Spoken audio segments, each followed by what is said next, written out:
नमस्कार, आज तक 24/7 न्यूज में आपका स्वागत है और मैं हूं आपके साथ निकिता श्रीवास्तव। आइए रुक करते हैं आज की तमाम बड़ी खबरों का। मनावर विधायक डॉक्टर हीरालाल अलावा के नेतृत्व में धार कलेक्टर कार्यालय पर विरोध प्रदर्शन कर अपनी 10 सूत्रीय मांगों को लेकर किया जा रहा जो कि प्रदर्शन है और अपनी मांगों को लेकर ज्ञापन दिया गया। मनावर और उमरबन विकास खंड के किसान यूरिया, डीएपी खाद और बिजली, सड़क, पानी की गंभीर समस्याओं से जूझ रहे हैं, जिसको लेकर 14 जुलाई सोमवार को दोपहर को बड़ी संख्या में किसान और कांग्रेसी नेता शामिल हुए। क्षेत्र के हजारों कांग्रेसी कार्यकर्ता मनावर विधायक डॉक्टर हीरालाल अलावा के नेतृत्व में धार कलेक्टर कार्यालय पहुंचे, जहां विरोध प्रदर्शन किया। अपनी 10 सूत्रीय जनहितैषी मांगों को लेकर विरोध प्रदर्शन किया गया, जिसको लेकर विकास खंड के 125 ग्राम पंचायतों से पीड़ित किसान शामिल हुए। डॉक्टर अलावा ने कहा कि सहकारी समितियों में किसानों को यूरिया और डीएपी खाद नहीं मिलने से उनकी फसल पर विपरीत प्रभाव पड़ रहा है। किसानों को शीघ्र ही सोसाइटी के माध्यम से यूरिया और डीएपी खाद उपलब्ध करवाई जाए। साथ ही यूरिया के साथ में सुपर खाद और कीटनाशक दवाएं भी खरीदने की बाध्यता को समाप्त करने की मांग की गई।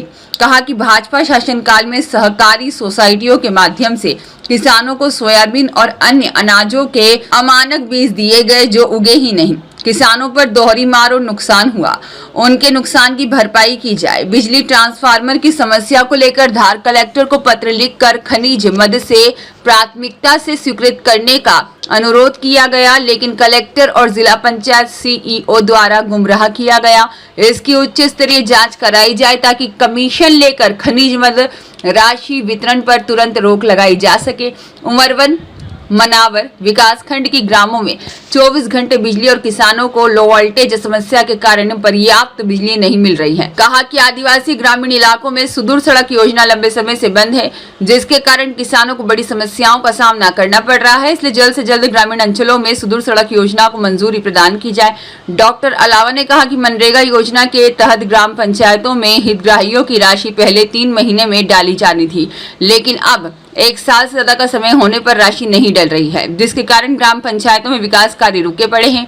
जनता में भारी आक्रोश है, इसका जल्द से जल्द निराकरण किया जाए। प्रदर्शन में नगर कांग्रेस अध्यक्ष ओम प्रकाश सोलंकी, नगर पालिका नेता प्रतिपक्ष लक्ष्मी जाट, लोकेश पाटीदार, राजू देवड़ा और साथ ही में सूरज जाट मौजूद रहे। कार्यालय पर धरना प्रदर्शन करके ज्ञापन दिया गया और हमारी मांग है कि जिले के अंदर मनावर विधानसभा क्षेत्र और पूरे विधानसभा क्षेत्र के साथ पूरे मनावर के साथ धार जिले के में जो सोसाइटियां, सहकारी सोसाइटियां हैं, उनमें किसानों को न तो यूरिया मिल पा रहा है न डीएपी मिल पा रहा है, जबकि व्यापारियों के यहाँ, प्राइवेट व्यापारियों के यहाँ जो 266 की बोरी है वो 450-500 रुपए में बिक रही है। मतलब खाद की कालाबाजारी हर स्तर पर, बड़े स्तर पर हो रही। इस पर जिला प्रशासन कार्रवाई क्यों नहीं कर रहा? क्यों सहकारी सोसाइटियों में खाद नहीं आ रहा तो उस पर कार्रवाई क्यों नहीं कर रहा? और जो खाद की कालाबाजारी कर रहे हैं, 266 की बोरी 500, 550, 450 बेच रहे हैं, उनके ऊपर जिला प्रशासन अब तक छापामारी कार्रवाई क्यों नहीं कर रहा? ये सवाल। दूसरा हमारा सवाल कि जो सुदूर सड़क योजना है, आज धार जिले के हर गांव में कीचड़ में स्कूल बच्चे जाने के लिए तैयार है, मजबूर है, लेकिन सुदूर सड़क योजना के तहत क्यों सरकार ने प्रतिबंध लगाया? क्यों जिला प्रशासन इसको ले गंभीर नहीं है?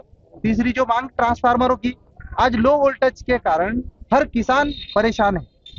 हमने शासन को कई बार ट्रांसफार्मर लगवाने के लिए, वोल्टेज प्रॉब्लम का समस्या का समाधान करने के लिए सरकार को, जिला प्रशासन को प्रस्ताव भेजा, लेकिन अब तक कोई कार्रवाई नहीं हुई। चौथी मांग जो ट्रांसफर हुई है अभी टीचरों के, सचिवों के, स्कूल में एक टीचर है, उसकी स्कूल को भी खाली कर दिया गया।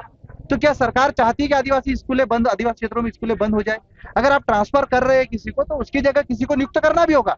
सचिवों को ट्रांसफर कर दिए, एक सचिव 4-4, 5-5 पंचायतों में प्रभार लेके ऑलरेडी थे, सचिवों के पद नहीं भर रही सरकार, ट्रांसफर कर रही। तो हमारी मांग है कि सरकार जो ट्रांसफर जो जिनको भी किए उन पर रोक लगाए, स्कूलों में टीचरों की भर्ती करे। और जो खनिज मद जो हो रहा है, एक जो जिला खनिज मद प्रतिष्ठान, हमने हमारे से हर जब बैठक होती है विधायकों से प्रस्ताव मांगा, कलेक्टर अपने हिसाब से खनिज मद बांट रहा है, अपनी प्रायोरिटी तय कर रहा है। जनता की प्रायोरिटी हम तय करते हैं, लेकिन विधायकों की अनुशंसा को अनदेखा कर कलेक्टर अपने हिसाब से खनिज प्रतिष्ठान का मद वितरित कर रहा है।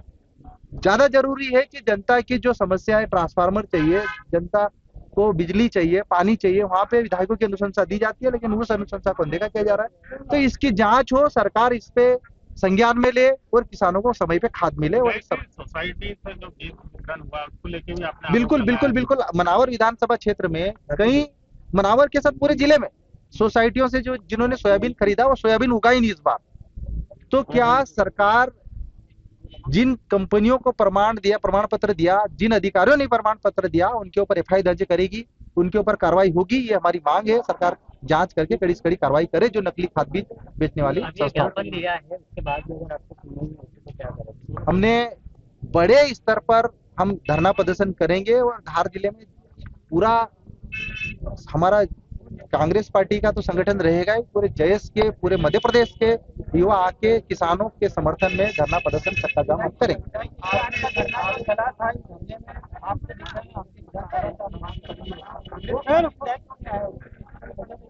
हमने सबको अवगत कराया। देखिए, हमने सारे हमारे सम्मानीय साथियों को अवगत कराया। कुछ साथियों की मीटिंग थी, कुछ साथी बाहर थे, लेकिन हमारे संगठन के सभी सदस्य आए, जयस के भी युवा आए और जो भी किसानों के शुभचिंतक है सभी आज के धरने प्रदर्शन में आए। और हम आगे भी, किसान भी बहुत कम है यहाँ पे। ये किसान ही भाई, अब क्या पुराने जमाने की वो लंगोटी पहनने वाला किसान नहीं रहा है, पेंट शर्ट पहनता है, नया जमाना है। आप ये किसानी, सब किसान के बच्चे लोग हैं। मैं भी एक किसानी हूँ, मेरे भी खेती है, तो सारे किसानी। अवैध भंडारण बड़े पैमाने पे धार जिले में हो रहा है। जिला प्रशासन और धार जिले की इंटेलिजेंस एजेंसी इसमें खेल क्यों हो रही, सबसे बड़ा सवाल। आज जयस की कहाँ मीटिंग है, एक एक अधिकारी हमको फोन लगा पूछता है कितने आ रहे, कब आ रहे, लेकिन कितना खाद अवैध भंडारण कर रखा है ये इंटेलिजेंस को नहीं पता है, जिला प्रशासन को नहीं पता। तो ये कहीं ना कहीं हमारा सीधा सा सवाल है, जिला प्रशासन और इंटेलिजेंस मिला हुआ है, इनके संरक्षण कर रहा है और इन अवैध भंडारण के ऊपर कार्रवाई नहीं कर रहा है। अगर नहीं करता है भाई, देखो, हमने धार जिले के जो कलेक्टर प्रियंक मिश्रा जी है, उनको न तो इस जिले के किसानों की चिंता है, न उनकी मांगों को चिंता है, उनको चापलूसों की चिंता है। अगर जायज मांगों को लेकर कलेक्टर साहब गंभीर होते तो आज यहाँ ज्ञापन लेने और हमारे सवालों का जवाब देने के लिए तैयार होते। वो किसानों के प्रति, यहाँ के जनता के प्रति पहली बार असंवेदनहीनता का जो उन्होंने जो उजागर किया, और किसानों की मांगों से जरूरी उनको दूसरे काम लगे, तो ठीक है। अब कलेक्टर साहब की अपनी सोच है, लेकिन आने वाले समय में निश्चित ही हम लोग को जिले में किसानों के प्रति, आदिवासियों के प्रति और जनता के प्रति संवेदनशील कलेक्टर साहब चाहिए। राजू देवड़ा की रिपोर्ट।